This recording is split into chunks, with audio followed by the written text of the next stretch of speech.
In my last video, I talked about how wonderful YouTube is and how you can leverage it as an artist.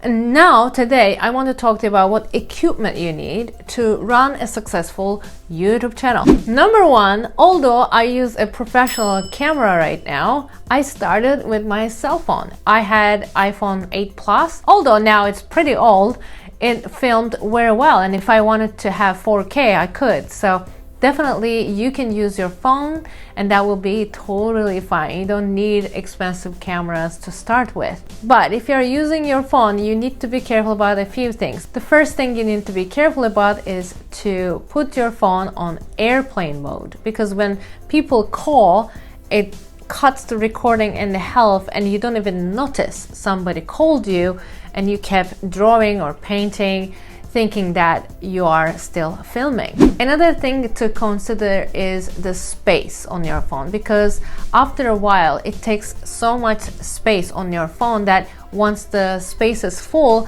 again it cuts the recording in the middle and you don't want that. The lighting is important. I love white bright light, anyway, and for that I'm using my ring light.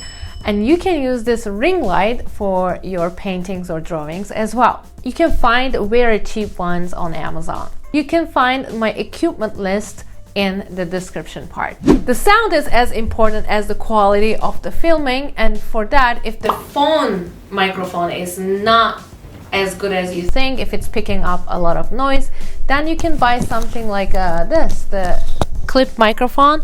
I think it's a great way to start your channel, because when you're painting or drawing, it's hard to keep your head in front of a microphone anyway. I think you can start with this one.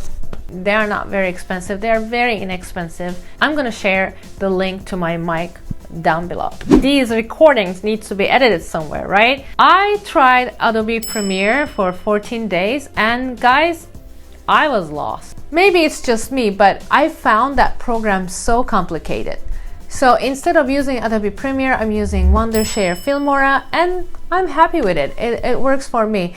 If you want to check it out, I'm also leaving the link down below for Wondershare Filmora. And another thing, I'm using PC, that's why I needed something else. But if you're using Mac, iMovie is for free and you can edit your recordings with iMovie and that will be totally fine. I know a lot of professional YouTubers do that. As today's task, maybe you can look at my Amazon store in the links below and see if there are any supplies, any equipment that you want to buy in the future and make a list of those. If you are open to a YouTube channel right now, today, what would you need? Without thinking about too much, without thinking about too luxury, would you be able to start your channel today if you wanted to? I'll see you tomorrow in our next challenge video.